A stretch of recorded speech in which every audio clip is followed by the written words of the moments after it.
نبی سے جب بھی نماز قضا ہوئی ہے، چاہے جان کر ہوئی ہو، آپ ظاہر ہے جان کے ویسے نماز قضا نہیں کریں گے، لیکن جنگ میں آپ سے نماز قضا ہوئی، غزوہ خندق میں 4 نمازیں قضا ہوئی ہیں، تیروں کی برسات تھی، آپ نماز پڑھ نہیں پائے تھے، اور اس وقت اللہ نے سفر میں نماز کیسے پڑھی جائے یہ طریقہ بھی نہیں بتایا تھا کہ جنگ میں کیسے نماز پڑھی جائے، تو اس لیے آپ کی نماز قضا ہو گئی، تو صرف توبہ کو کافی نہیں سمجھا گیا، 4 نمازیں قضا کی گئی ہیں پھر اگلی پڑھی گئی ہے۔ اسی وجہ سے امام ابو حنیفہ کہتے ہیں جب آپ سے جان کے نماز قضا ہو گئی تو نہ صرف یہ کہ قضا پڑھنا ضروری ہے بلکہ اگلی ہوگی نہیں جب تک پچھلی قضا پڑھو گے نہیں آپ۔ ہاں جب نمازیں بہت زیادہ ہو جائیں تو پھر ترتیب ساقط ہو جاتی ہے۔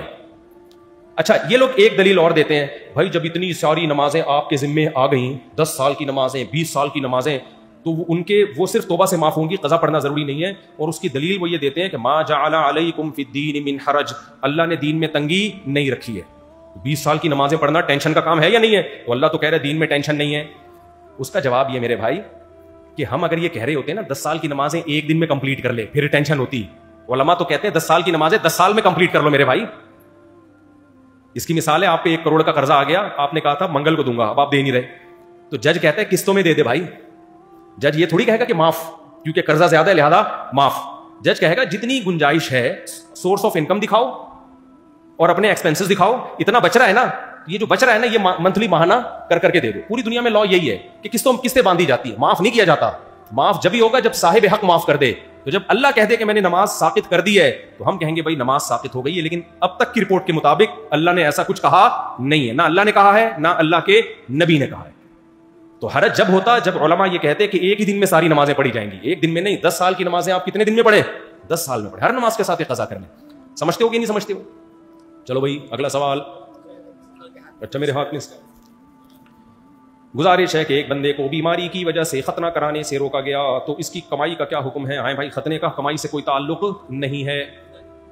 ایک آدمی نے ختنے کی، ایک قریبی دوست کو دعوت میں نہیں بلا سکا، ایک آدمی نے ختنے کی قریبی دوست کو دعوت میں نہیں بلا، وہ ناراض ہو گیا، تو وہ گیا ہمارے حضرت کے کسی استاذ یا والد صاحب کے پاس۔ ہمارے حضرت مفتی رشید صاحب کے والد جو تھے نا بڑے خوش مزاج تھے، تو جا کے کہنے لگا اس نے ختنے کی دعوت کی مجھے بھی نہیں بلایا۔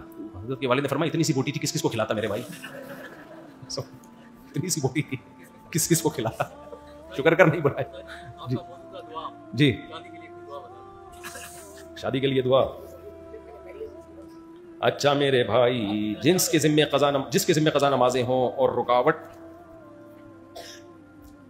رکاوٹ نہ کر سکتا ہو کتنے دن میں، تو کتنے دن ادا کرے؟ بھائی روزانہ 1 دن کی کم از کم نماز قضا کرے، فجر کے ساتھ فجر پڑھ لے، ظہر کے ساتھ ظہر پڑھ لے۔ اس طرح سے کیا جنازے کے بعد شامل ہونے والے افراد کو کھانا کھلانا لازم ہے، بریانی وغیرہ؟